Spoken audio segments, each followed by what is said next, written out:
जो लोग हमारे सामने पेश होने की आशंका नहीं रखते, वे कहते हैं क्यों ना फरिश्ते हमारे पास भेजे जाएं, या फिर हम अपने रब को देखें। बड़ा घमंड ले बैठे ये अपने जी में, और सीमा से आगे निकल गए ये अपनी सरकशी में। जिस दिन ये फरिश्तों को देखेंगे, वो अपराधियों के लिए किसी खुशखबरी का दिन न होगा। चीख उठेंगे कि अल्लाह की पनाह, और जो कुछ भी उनका किया धरा है उसे लेकर हम धूल की तरह उड़ा देंगे। बस वही लोग जो जन्नत के अधिकारी हैं उस दिन अच्छी जगह ठहरेंगे और दोपहर गुजारने के लिए अच्छा स्थल पाएंगे। आसमान को चीरता हुआ एक बादल उस दिन प्रकट होगा और फरिश्तों के के परे उतार दिए जाएंगे। उस दिन वास्तविक राज सिर्फ रहमान का ही होगा, और वो इनकार करने वालों के लिए बड़ा कठिन दिन होगा। जालिम व्यक्ति अपने हाथ चबाएगा और कहेगा, क्या ही अच्छा होता कि मैंने रसूल का साथ दिया होता। हाय मेरा दुर्भाग्य, काश मैंने अमुक व्यक्ति को मित्र न बनाया होता। उसके बहकावे में आकर मैंने वो नसीहत न मानी जो मेरे पास आई थी। शैतान इंसान के हक में बड़ा ही बेवफा निकला। और रसूल कहेगा, ऐ मेरे रब, मेरी कौम के लोगों ने इस कुरान को मजाक का विषय बना लिया था। ऐ नबी, हमने तो इसी तरह अपराधियों को हर नबी का शत्रु बनाया है, और तुम्हारे लिए तुम्हारा रब ही पथ प्रदर्शन और मदद को काफी है। इनकार करने वाले कहते हैं, इस व्यक्ति पर सारा कुरान एक समय में क्यों ना उतार दिया गया। हाँ, ऐसा इसलिए किया गया है कि इसको अच्छी तरह हम तुम्हारे मन में बिठाते रहें, और इसी उद्देश्य से हमने इसको एक विशेष क्रम के साथ अलग अलग भागों का रूप दिया है। और इसमें यह प्रयोजन भी है कि जब कभी वो तुम्हारे सामने कोई निराली बात या विचित्र प्रश्न लेकर आए, उसका ठीक उत्तर समय पर हमने तुम्हें दे दिया और उत्तम ढंग से बात खोल दी। जो लोग औंधे मुंह जहन्नम की ओर ढकेले जाने वाले हैं, उनका ठिकाना बहुत बुरा है और उनकी राह बहुत ही गलत। हमने मूसा को किताब दी और उसके साथ उसके भाई हारून को सहायक के रूप में लगाया, और उनसे कहा कि जाओ उस कौम की ओर जिसने हमारी आयतों को झुठला दिया है। आखिरकार उन लोगों को हमने तबाह करके रख दिया। यही हाल नूह की कौम वालों का हुआ। जब उन्होंने रसूलों को झुठलाया, हमने उनको डुबो दिया और दुनिया भर के लोगों के लिए एक शिक्षाप्रद निशान बना दिया, और उन जालिमों के लिए एक दर्दनाक अजाब हमने जुटा रखा है। इसी तरह आद और समूद और अर-रस वाले और बीच की शताब्दियों के बहुत से लोग तबाह किए गए। उनमें से हर एक को हमने पहले तबाह होने वालों की मिसालें दे देकर समझाया, और आखिरकार हर एक को तबाह कर दिया। और उस बस्ती पर तो इनका गुजर हो चुका है जिस पर अत्यंत बुरी वर्षा बरसाई गई थी। क्या इन्होंने उसका हाल देखा न होगा? मगर ये मौत के बाद दूसरी जिंदगी की आशा ही नहीं रखते। ये लोग जब तुम्हें देखते हैं तो तुम्हारा मजाक बना लेते हैं। कहते हैं, क्या ये व्यक्ति है जिसे अल्लाह ने रसूल बनाकर भेजा है? इसने तो हमें पथभ्रष्ट करके अपने पूज्यों से विमुख ही कर दिया होता, अगर हम उनकी श्रद्धा पर जम न गए होते। अच्छा, वो समय दूर नहीं है जब अजाब देखकर इन्हें खुद मालूम हो जाएगा कि कौन गुमराही में दूर निकल गया था। कभी तुमने उस व्यक्ति की हालत पर विचार किया है जिसने अपने मन की इच्छा को अपना पूज्य बना लिया हो? क्या तुम ऐसे व्यक्ति को सीधे मार्ग पर लाने का जिम्मा ले सकते हो? क्या तुम समझते हो कि उनमें से ज्यादातर लोग सुनते और समझते हैं? ये तो जानवरों की तरह हैं, बल्कि उनसे भी गए गुजरे। तुमने देखा नहीं कि तुम्हारा रब किस तरह छाया फैला देता है? अगर वो चाहता तो उसे स्थायी छाया बना देता। हमने सूरज को उस पर दलील बनाया, फिर जैसे जैसे सूरज उठता जाता है हम उस छाया को धीरे धीरे अपनी ओर समेटते चले जाते हैं। और वो अल्लाह ही है जिसने रात को तुम्हारे लिए लिबास और नींद को मौत की शांति और दिन को जी उठने का समय बनाया। और वही है जो अपनी दयालुता के आगे आगे हवाओं को खुशखबरी बनाकर भेजता है, फिर आसमान से स्वच्छ पानी उतारता है ताकि एक निर्जीव भूभाग को उसके द्वारा जिंदगी प्रदान करे और अपनी सृष्टि में से बहुत से जानवरों और इंसानों को सिंचित करे।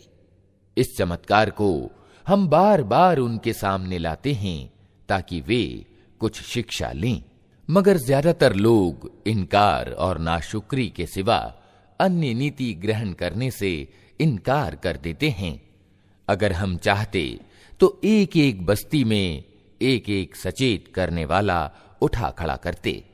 अतः ऐ नबी, इनकार करने वालों की बात हरगिज न मानो और इस कुरान को लेकर उनके साथ भारी संघर्ष यानी जिहाद करो। और वही है जिसने दो समुद्रों को मिला रखा है, एक स्वादिष्ट और मीठा, दूसरा कड़वा और खारा, और दोनों के बीच एक पर्दा पड़ा है, एक रुकावट है जो उन्हें गड्ढ-मड्ढ होने से रोके हुए है। और वही है जिसने पानी से एक आदमी पैदा किया, फिर उससे वंश और ससुराल के दो अलग अलग सिलसिले चलाए। तेरा रब बड़ा ही सामर्थ्यवान है। उस अल्लाह को छोड़कर लोग उनको पूज रहे हैं जो ना उनको लाभ पहुंचा सकते हैं न हानि, और ऊपर से ये भी कि इनकार करने वाला अपने रब के मुकाबले में हर विद्रोही का सहायक बना हुआ है। ऐ नबी, तुमको हमने बस एक खुशखबरी देने वाला और सचेत करने वाला बनाकर भेजा है। इनसे कह दो कि मैं इस काम पर तुमसे कोई बदला नहीं मांगता। मेरा बदला बस यही है कि जिसका जी चाहे वो अपने रब का मार्ग अपना ले। ऐ नबी, उस अल्लाह पर भरोसा रखो जो जिंदा है और कभी मरने वाला नहीं। उसकी प्रशंसा के साथ उसकी तस्बीह करो। अपने बंदों के गुनाहों से बस उसी का बाखबर होना काफी है। वो जिसने 6 दिनों में जमीन और आसमानों को और उन सारी चीजों को बनाकर रख दिया जो आसमानों और जमीन के बीच हैं, फिर आप ही सिंहासन पर विराजमान हुआ।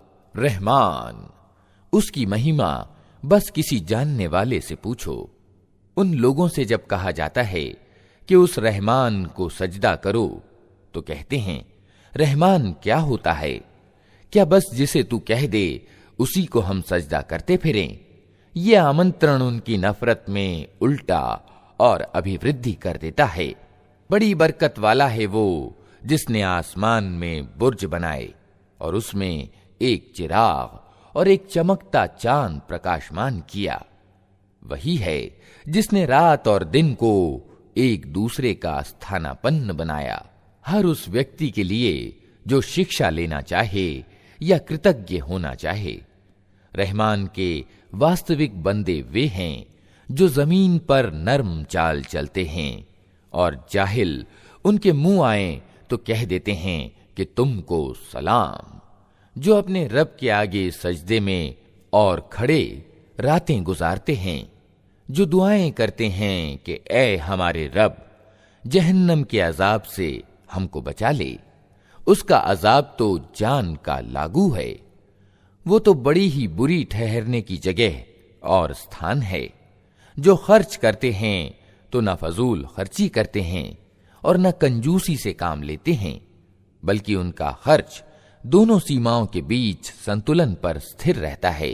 जो अल्लाह के सिवा किसी और पूज्य को नहीं पुकारते, अल्लाह के वर्जित किए हुए किसी जीव का नाहक कत्ल नहीं करते और न व्यभिचार करते हैं, ये काम जो कोई करेगा वो अपने गुनाह का बदला पाएगा। क़यामत के दिन उसको बढ़ाकर अजाब दिया जाएगा और उसी में वो हमेशा अपमान सहित पड़ा रहेगा। ये और बात है कि कोई इन गुनाहों के बाद तौबा कर चुका हो और ईमान लाकर अच्छा कर्म करने लगा हो, ऐसे लोगों की बुराइयों को अल्लाह भलाइयों से बदल देगा और वो बड़ा क्षमाशील और दयावान है। जो व्यक्ति तौबा करके अच्छा कर्म करता है वो तो अल्लाह की ओर पलट आता है जैसा कि पलटने का हक है। और रहमान के बंदे वे हैं जो झूठ के गवाह नहीं बनते और किसी बेहुदा चीज पर उनका गुजर हो जाए तो सज्जन आदमियों की तरह गुजर जाते हैं, जिन्हें अगर उनके रब की आयतें सुनाकर नसीहत की जाती है तो वे उस पर अंधे और बहरे बनकर नहीं रह जाते। जो दुआएं मांगा करते हैं कि ऐ हमारे रब, हमें अपनी बीवियों और अपनी औलाद से आंखों की ठंडक दे और हमको डर रखने वालों का इमाम बना। ये हैं वे लोग जो अपने सब्र का फल उच्च भवन के रूप में पाएंगे। आदर सूचक शब्दों और सलाम से उनका स्वागत होगा। वे हमेशा हमेशा वहां रहेंगे। क्या ही अच्छा है वो ठहरने की जगह और स्थान। ऐ नबी, लोगों से कहो, मेरे रब को तुम्हारी क्या जरूरत पड़ी है अगर तुम उसको ना पुकारो। अब जबकि तुमने झुठला दिया है, जल्द ही वो सजा पाओगे कि जान छुड़ानी असंभव होगी। अल्लाह के नाम से जो बड़ा ही मेहरबान और रहम करने वाला है। तासीन मीम, ये स्पष्ट किताब की आयतें हैं। ऐ नबी, शायद तुम इस गम में अपनी जान खो दोगे कि ये लोग ईमान नहीं लाते। हम चाहें तो आसमान से ऐसी निशानी उतार सकते हैं कि इनकी गर्दनें उसके आगे झुक जाएं। इन लोगों के पास रहमान की ओर से जो नई नसीहत भी आती है, ये उससे मुंह मोड़ लेते हैं।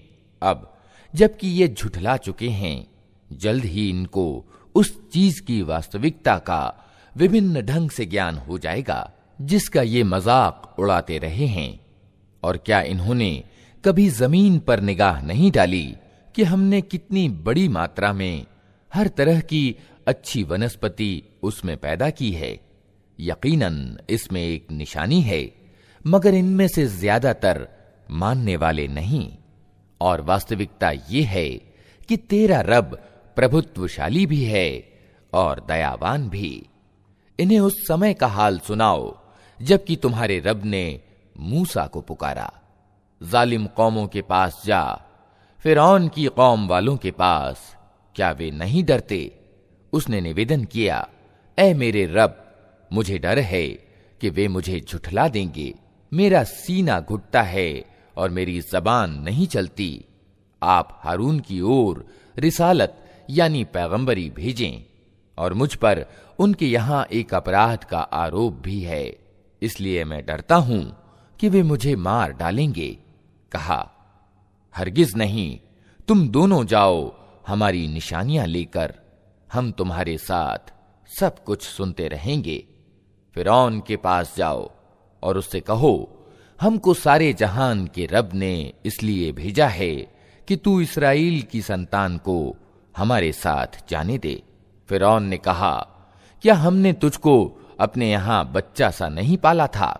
तूने अपनी उम्र के कई साल हमारे यहां बिताए, और इसके बाद कर गया जो कुछ कर गया, तू बड़ा कृतघ्न आदमी है। मूसा ने जवाब दिया, उस समय वो काम मैंने अनजाने में कर दिया था, फिर मैं तुम्हारे डर से भाग गया। इसके बाद मेरे रब ने मुझे निर्णय शक्ति प्रदान की और मुझे रसूलों में शामिल कर लिया।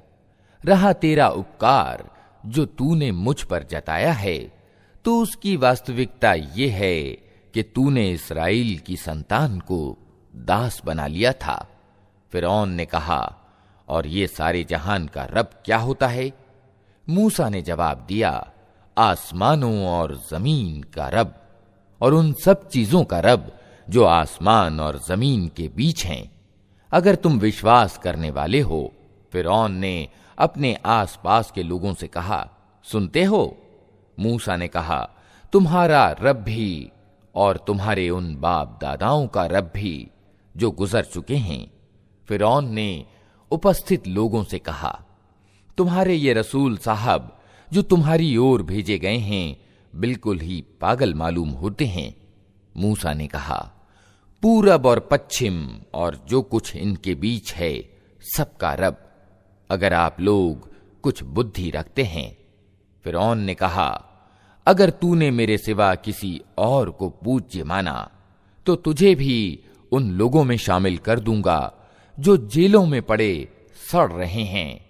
मूसा ने कहा, यद्यपि मैं ले आऊं तेरे सामने एक स्पष्ट चीज भी। फिरौन ने कहा, अच्छा तो ले आ, अगर तू सच्चा है। उसकी जबान से ये बात निकलते ही मूसा ने अपनी लाठी यानी असा फेंकी और अचानक वो एक प्रत्यक्ष अजगर था। फिर उसने अपना हाथ बगल से खींचा और वो सब देखने वालों के सामने चमक रहा था। फिरौन अपने आसपास के सरदारों से बोला, ये व्यक्ति यकीनन एक कुशल जादूगर है, चाहता है कि अपने जादू के जोर से तुमको तुम्हारे देश से निकाल दे। अब बताओ तुम क्या आदेश देते हो? उन्होंने कहा, उसे और उसके भाई को रोक लीजिए और शहरों में हर कार्य भेज दीजिए कि हर कुशल जादूगर को आपके पास ले आएं। अतएव एक दिन निश्चित समय पर जादूगर इकट्ठे कर लिए गए और लोगों से कहा गया, तुम जनसभा में चलोगे? शायद कि हम जादूगरों के धर्म ही पर रह जाएं अगर वे विजयी हुए। जब जादूगर मैदान में आए तो उन्होंने फिरौन से कहा, हमें इनाम तो मिलेगा अगर हम विजयी हुए? उसने कहा, हां, और तुम तो उस समय समीपवर्ती लोगों में सम्मिलित हो जाओगे। मूसा ने कहा, फेंको जो तुम्हें फेंकना है। उन्होंने तुरंत अपनी रस्सियां और लाठियां फेंक दीं और बोले, फिरौन के प्रताप से हम ही विजयी होंगे। फिर मूसा ने अपनी लाठी फेंकी तो सहसा वो उनके झूठे चमत्कारों को हड़प करती चली जा रही थी। इस पर सारे जादूगर बेकाबू होकर सजदे में गिर पड़े और बोल उठे कि मान गए हम सारे जहान के रब को, मूसा और हारून के रब को। फिरौन ने कहा, तुम मूसा की बात मान गए इससे पहले कि मैं तुम्हें इजाजत देता। अवश्य ये तुम्हारा बड़ा गुरु है जिसने तुम्हें जादू सिखाया है। अच्छा, अभी तुम्हें मालूम हुआ जाता है, मैं तुम्हारे हाथ पांव विपरीत दिशाओं से कटवाऊंगा और तुम सबको सूली पर चढ़ा दूंगा। उन्होंने जवाब दिया, कुछ परवाह नहीं, हम अपने रब के पास पहुंच जाएंगे और हमें आशा है कि हमारा रब हमारे गुनाह माफ कर देगा, क्योंकि सबसे पहले हम ईमान लाए हैं। हमने मूसा को प्रकाशना यानी वही भेजी कि रातों रात मेरे बंदों को लेकर निकल जाओ, तुम्हारा पीछा किया जाएगा। इस पर फिरौन ने सेनाएं एकत्र करने के लिए शहरों में हरकारे भेज दिए और कहला भेजा कि ये कुछ मुट्ठी भर लोग हैं और इन्होंने हमको बहुत नाराज किया है और हम एक ऐसा गिरोह हैं जिसकी नीति हर समय चौकन्ना रहना है। इस तरह हम उन्हें उनके बागों और स्रोतों और खजानों और उनके उत्तम निवास स्थानों से निकाल लाए। ये तो हुआ उनके साथ, और दूसरी ओर इस्राएल की संतान को हमने इन सब चीजों का वारिस बना दिया। सुबह होते ही ये लोग उनका पीछा करने को चल पड़े। जब दोनों गिरोहों का आमना सामना हुआ तो मूसा के साथी चिल्ला उठे कि हम तो पकड़े गए। मूसा ने कहा, हरगिज नहीं, मेरे साथ मेरा रब है, वो जरूर मेरा मार्गदर्शन करेगा। हमने मूसा को प्रकाशना यानी वही के द्वारा आदेश दिया कि मार अपनी लाठी समुद्र पर, अचानक समुद्र फट गया और उसका हर टुकड़ा एक ऊंचे पहाड़ की तरह हो गया। उसी जगह पर हम दूसरे गिरोह को भी करीब ले आए। मूसा और उन सब लोगों को जो उसके साथ थे हमने बचा लिया और दूसरों को डुबो दिया। इस घटना में एक निशानी है, मगर इन लोगों में से ज्यादातर मानने वाले नहीं हैं। और वास्तविकता ये है कि तेरा रब प्रभुत्वशाली भी है और दयावान भी। और इन्हें इब्राहीम का किस्सा सुनाओ, जबकि उसने अपने बाप और अपनी कौम वालों से पूछा था कि ये क्या चीजें हैं जिनको तुम पूजते हो। उन्होंने जवाब दिया, कुछ मूर्तियां हैं जिनकी हम पूजा करते हैं और उन्हीं की सेवा में हम लगे रहते हैं। उसने पूछा, क्या ये तुम्हारी सुनती हैं जब तुम इन्हें पुकारते हो, या ये तुम्हें कुछ लाभ या हानि पहुंचाती हैं? उन्होंने जवाब दिया, नहीं, बल्कि हमने अपने बाप दादा को ऐसा ही करते पाया है। इस पर इब्राहीम ने कहा, कभी तुमने आंखें खोलकर उन चीजों को देखा भी जिनकी बंदगी तुम और तुम्हारे पिछले बाप दादा करते रहे?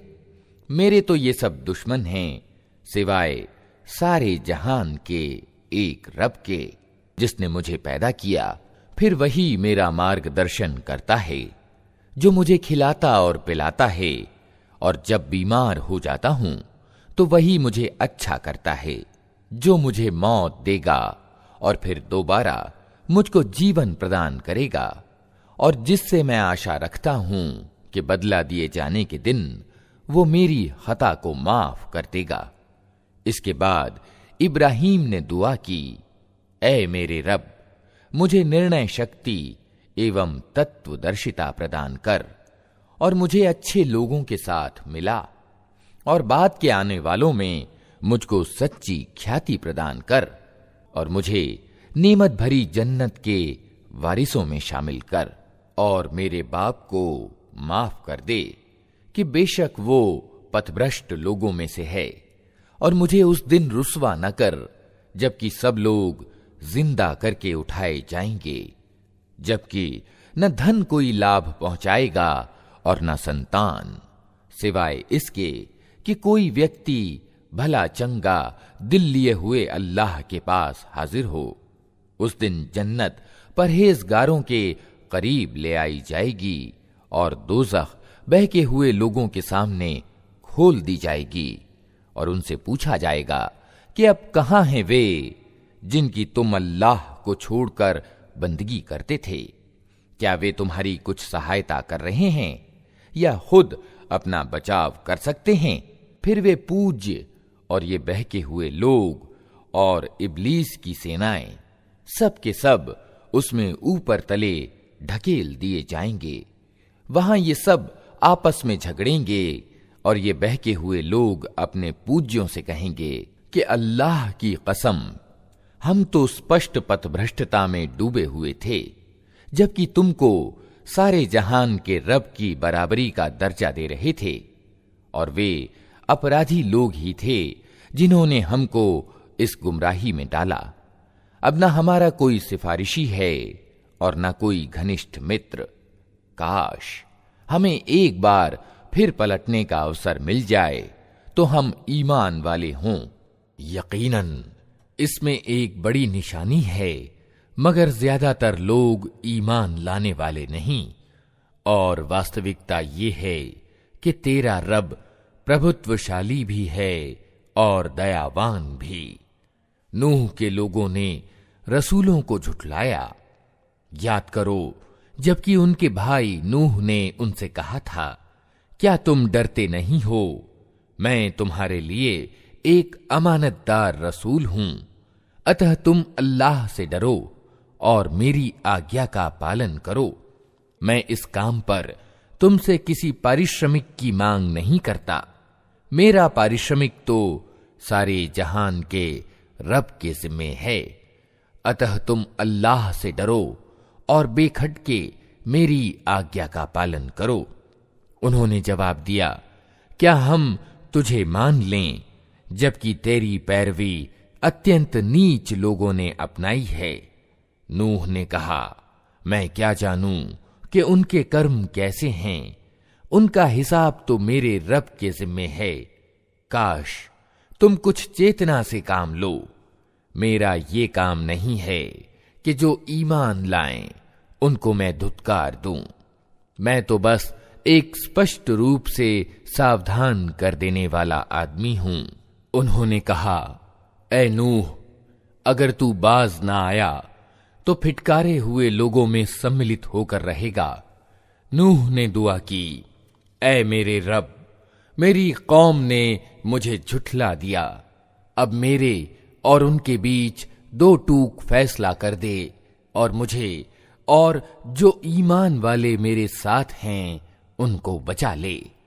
आखिरकार हमने उसको और उसके साथियों को एक भरी हुई नाव में बचा लिया और इसके बाद बाकी लोगों को डुबो दिया।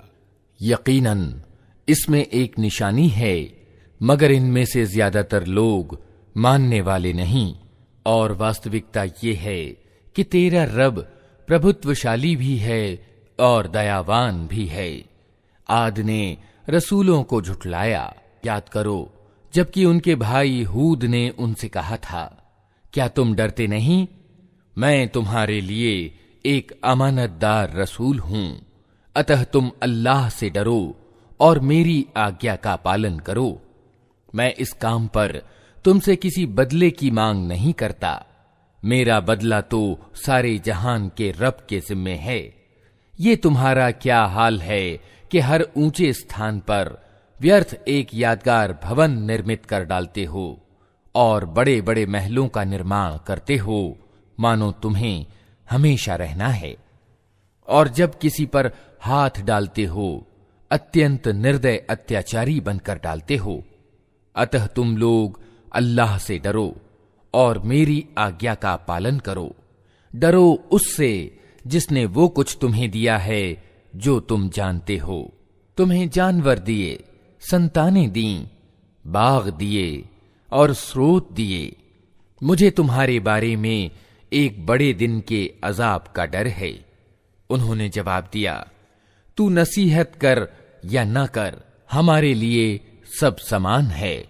ये बातें तो यूं ही होती चली आई हैं और हम अजाब में पड़ने वाले नहीं हैं। आखिरकार उन्होंने उसे झुठला दिया और हमने उनको तबाह कर दिया। यकीनन इसमें एक निशानी है, मगर इनमें से ज्यादातर लोग मानने वाले नहीं हैं। और वास्तविकता ये है कि तेरा रब प्रभुत्वशाली भी है और दयावान भी। समूद ने रसूलों को झुठलाया। याद करो जबकि उनके भाई सालेह ने उनसे कहा, क्या तुम डरते नहीं? मैं तुम्हारे लिए एक अमानतदार रसूल हूं, अतः तुम अल्लाह से डरो और मेरी आज्ञा का पालन करो। मैं इस काम पर तुमसे किसी बदले की मांग नहीं करता। मेरा बदला तो सारे जहान के रब के जिम्मे है। क्या तुम उन सब चीजों के बीच जो यहां हैं बस यूं ही निश्चिंतता पूर्वक रहने दिए जाओगे? इन बागों और स्रोतों में, इन खेतों और उद्यानों में जिनके गुच्छे रस भरे हैं, तुम पहाड़ खोद खोद कर गर्व के साथ उनमें भवनों का निर्माण करते हो। अल्लाह से डरो और मेरी आज्ञा का पालन करो। उन मर्यादाहीन लोगों की आज्ञा का पालन ना करो जो जमीन में बिगाड़ पैदा करते हैं और कोई सुधार नहीं करते। उन्होंने जवाब दिया, तू बस जादू का मारा हुआ एक आदमी है। तू हम जैसे एक इंसान के सिवा और क्या है? ला कोई निशानी अगर तू सच्चा है। सालेह ने कहा, ये ऊंटनी है, एक दिन इसके पीने का है और एक दिन तुम सबके पानी लेने का। इसको हरगिज न छेड़ना, नहीं तो एक बड़े दिन का अजाब तुमको आ लेगा। मगर उन्होंने उसकी कूंचें काट दी और आखिरकार पछताते रह गए। अजाब ने उन्हें आ लिया। यकीनन इसमें एक निशानी है, मगर इनमें से ज्यादातर मानने वाले नहीं। और वास्तविकता ये है कि तेरा रब प्रभुत्वशाली भी है और दयावान भी। लूत की कौम ने रसूलों को झुठलाया। याद करो जबकि उनके भाई लूत ने उनसे कहा था, क्या तुम डरते नहीं? मैं तुम्हारे लिए एक अमानतदार रसूल हूं, अतः तुम अल्लाह से डरो और मेरी आज्ञा का पालन करो। मैं इस काम पर तुमसे किसी बदले की मांग नहीं करता। मेरा बदला तो सारे जहान के रब के जिम्मे है। क्या तुम दुनिया वालों में से मर्दों के पास जाते हो और तुम्हारी बीवियों में तुम्हारे रब ने तुम्हारे लिए जो कुछ पैदा किया है उसे छोड़ देते हो, बल्कि तुम लोग तो सीमा से आगे बढ़ गए हो। उन्होंने कहा, ऐ लूत, अगर तू इन बातों से बाज ना आया तो जो लोग हमारी बस्तियों से निकाले गए हैं उनमें तू भी शामिल होकर रहेगा। उसने कहा, तुम्हारी करतूतों पर जो लोग कुढ़ रहे हैं मैं उनमें सम्मिलित हूं। ऐ पालनहार, मुझे और मेरे घर वालों को इनके दुराचरणों से बचा। आखिरकार हमने उसे और उसके सब घर वालों को बचा लिया, सिवाय एक बुढ़िया के जो पीछे रह जाने वालों में थी। फिर बाकी लोगों को हमने तबाह कर दिया और उन पर बरसाई एक बरसात, बड़ी ही बुरी वर्षा थी जो उन डराए जाने वालों पर उतरी। यकीनन इसमें एक निशानी है, मगर इनमें से ज्यादातर मानने वाले नहीं। और वास्तविकता ये है कि तेरा रब प्रभुत्वशाली भी है और दयावान भी। अल आइका वालों ने रसूलों को झुठलाया। याद करो जबकि शुएब ने उनसे कहा था, क्या तुम डरते नहीं?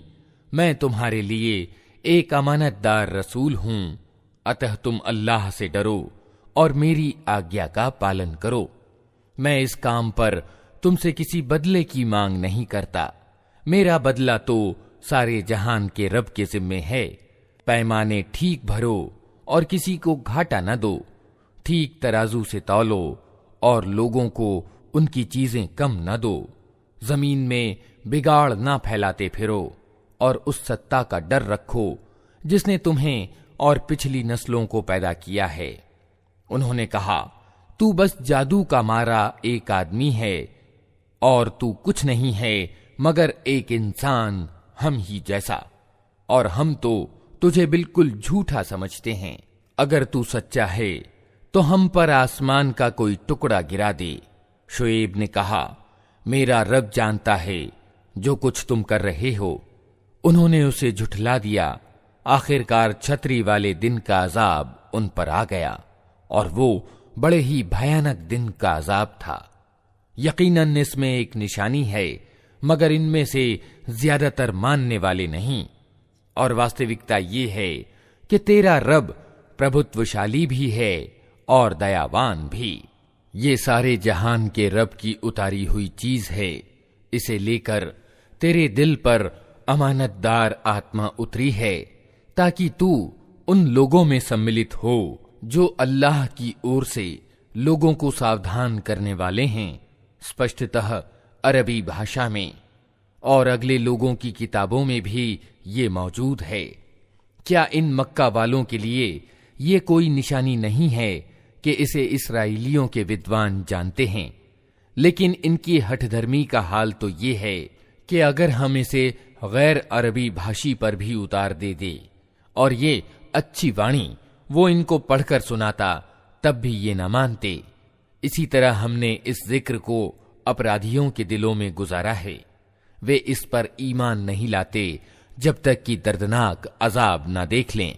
फिर जब वो बेखबरी में उन पर आ पड़ता है, उस समय वे कहते हैं कि क्या अब हमें कुछ मोहलत मिल सकती है? तो क्या ये लोग हमारे अजाब के लिए जल्दी मचा रहे हैं? तुमने कुछ विचार किया? अगर हम इन्हें वर्षों तक सुख भोगने की मोहलत भी दे दें और फिर वही चीज इन पर आ जाए जिससे इन्हें डराया जा रहा है, तो वो जीवन सामग्री जो इनको प्राप्त है इनके किस काम आएगी? देखो, हमने कभी किसी बस्ती को इसके बिना तबाह नहीं किया कि उसके लिए सचेत करने वाले नसीहत का हक अदा करने को मौजूद थे और हम जालिम न थे। इस स्पष्ट किताब को शैतान लेकर नहीं उतरे हैं, न ये काम उनको सजता है और न वे ऐसा कर ही सकते हैं। वे तो इसके सुनने तक से दूर रखे गए हैं। अतः ए नबी, अल्लाह के साथ किसी दूसरे इलाह यानी इष्ट पूज्य को ना पुकारना, वरना तुम भी सजा पाने वालों में सम्मिलित हो जाओगे। अपने निकटतम नातेदारों को डराओ और ईमान लाने वालों में से जो लोग तुम्हारे अनुयायी हों, उनके साथ विनम्रता का व्यवहार करो। लेकिन अगर वे तुम्हारी अवज्ञा करें तो उनसे कह दो कि जो कुछ तुम करते हो उसकी जिम्मेदारी से मैं बरी हूं, और उस प्रभुत्वशाली और दयावान पर भरोसा करो जो तुम्हें उस समय देख रहा होता है जब तुम उठते हो, और सजदा करने वाले लोगों में तुम्हारी गतिविधि पर निगाह रखता है। वो सब कुछ सुनने और जानने वाला है। लोगों, क्या मैं तुम्हें बताऊं कि शैतान किस पर उतरा करते हैं? वे हर जालसाज दुष्कर्मी पर उतरा करते हैं। सुनी सुनाई बातें कानों में फूंकते हैं और उनमें से ज्यादातर झूठे होते हैं। रहे कवि तो उनके पीछे बहके हुए लोग चला करते हैं। क्या तुम देखते नहीं हो कि वे प्रत्येक घाटी में भटकते हैं और ऐसी बातें कहते हैं जो करते नहीं हैं, सिवाय उन लोगों के जो ईमान लाए और जिन्होंने अच्छे कर्म किए और अल्लाह को ज्यादा याद किया। और जब उन पर जुल्म किया गया तो सिर्फ बदला ले लिया, और जुल्म करने वालों को जल्द ही मालूम हो जाएगा कि उन्हें किस परिणाम का सामना है। अल्लाह के नाम से जो बड़ा ही मेहरबान और रहम करने वाला है। तासीन। ये आयतें हैं कुरान और स्पष्ट किताब की। मार्गदर्शन और शुभ सूचना उन ईमान वालों के लिए जो नमाज कायम करते और ज़कात यानी दान देते हैं, और फिर वे ऐसे लोग हैं जो आखिरत पर पूरा विश्वास रखते हैं। वास्तविकता ये है कि जो लोग आखिरत को नहीं मानते, उनके लिए हमने उनकी करतूतों को शोभायमान बना दिया है, इसलिए वे भटकते फिरते हैं। ये वे लोग हैं जिनके लिए बुरी सजा है और आखिरत में भी यही सबसे ज्यादा घाटे में रहने वाले हैं। और ए नबी, निस्संदेह तुम ये कुरान एक तत्वदर्शी और सर्वज्ञ सत्ता की ओर से पा रहे हो। उन्हें उस समय का हाल सुनाओ जब मूसा ने अपने घर वालों से कहा कि मुझे एक आग सी दिखाई दी है, मैं अभी या तो वहां से कोई सूचना लेकर आता हूं या कोई अंगारा चुन लाता हूं ताकि तुम लोग गर्म हो सको। वहां जो पहुंचा तो आवाज आई कि मुबारक है वो जो इस आग में है और जो इसके वातावरण में है। पाक है अल्लाह सारे जहान वालों का पालनहार। ऐ मूसा, ये मैं हूं अल्लाह, प्रभुत्वशाली और तत्वदर्शी। और फेंक तो तनिक अपनी लाठी। ज्यों ही मूसा ने देखा लाठी सांप की तरह बल खा रही है तो पीठ फेर कर भागा और पीछे मुड़कर भी ना देखा। ऐ मूसा, डरो नहीं, मेरे पास रसूल डरा नहीं करते सिवाय इसके कि किसी ने कसूर किया हो, फिर अगर बुराई के बाद उसने भलाई से अपने कर्म को बदल लिया तो मैं माफ करने वाला दयावान हूं। और तनिक अपना हाथ अपने गरेबान में तो डालो, चमकता हुआ निकलेगा बिना किसी तकलीफ के। ये 2 निशानियां 9 निशानियों में से हैं। फिरौन और उसकी कौम की ओर ले जाने के लिए वे बड़े दुराचारी लोग हैं।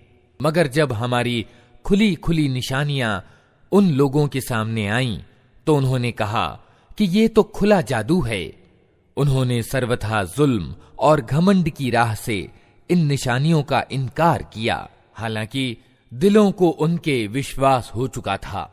अब देख लो कि उन बिगाड़ पैदा करने वालों का परिणाम कैसा हुआ। दूसरी ओर हमने दाऊद और सुलेमान को ज्ञान प्रदान किया और उन्होंने कहा कि शुक्र है उस अल्लाह का जिसने हमको अपने बहुत से ईमान वाले बंदों की अपेक्षा श्रेष्ठता प्रदान की। और दाऊद का उत्तराधिकारी सुलेमान हुआ और उसने कहा, लोगों, हमें पक्षियों की बोलियां सिखाई गई हैं और हमें हर तरह की चीजें दी गई हैं। बेशक ये अल्लाह का स्पष्ट अनुग्रह है। सुलेमान के लिए जिन्न और इंसानों और पक्षियों की सेनाएं एकत्र की गई थीं और वे पूरे नियंत्रण में रखी जाती थीं। एक बार वो उनके साथ प्रस्थान कर रहा था, यहां तक कि जब ये सब चींटियों की घाटी में पहुंचे तो एक चींटी ने कहा, ऐ चींटियों, अपने बिलों में घुस जाओ, कहीं ऐसा न हो कि सुलेमान और उसकी सेनाएं तुम्हें कुचल डालें और उन्हें खबर भी ना हो। सुलेमान उसकी बात पर मुस्कुराते हुए हंस पड़ा और बोला, ऐ मेरे रब, मुझे काबू में रख कि मैं तेरे उस उपकार पर कृतज्ञता दिखाता रहूं जो तूने मुझ पर और मेरे माँ बाप पर किया है, और ऐसा अच्छा कर्म करूं जो तुझे पसंद आए, और अपनी दयालुता से मुझको अपने अच्छे बंदों में दाखिल कर। एक और अवसर पर सुलेमान ने पक्षियों की जांच पड़ताल की और कहा, क्या बात है कि मैं अमुक हुदहुद को नहीं देख रहा हूं? क्या वो कहीं गायब हो गया है? मैं उसे कठोर सजा दूंगा या उसे ज़बह कर दूंगा, वरना उसे मेरे सामने उचित कारण प्रस्तुत करना होगा। कुछ ज्यादा देर न गुजरी थी कि उसने आकर कहा, मैंने वे जानकारियां प्राप्त की हैं जो आपके ज्ञान परिधि में नहीं हैं।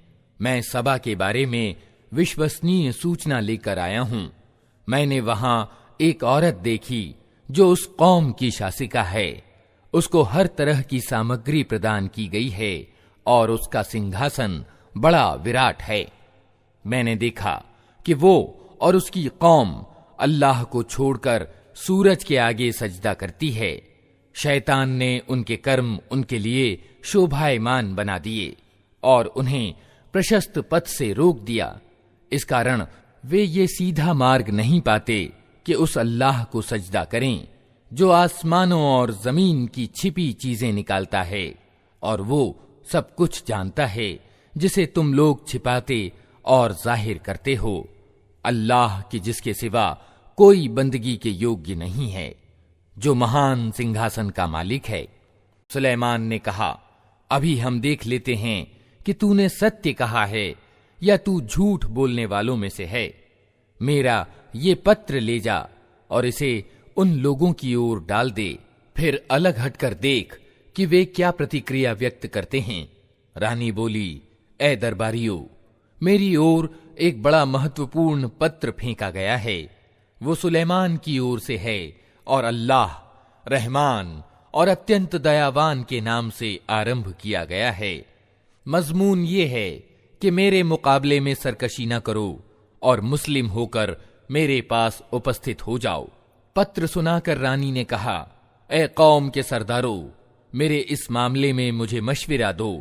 मैं किसी मामले का फैसला तुम्हारे बिना नहीं करती हूं।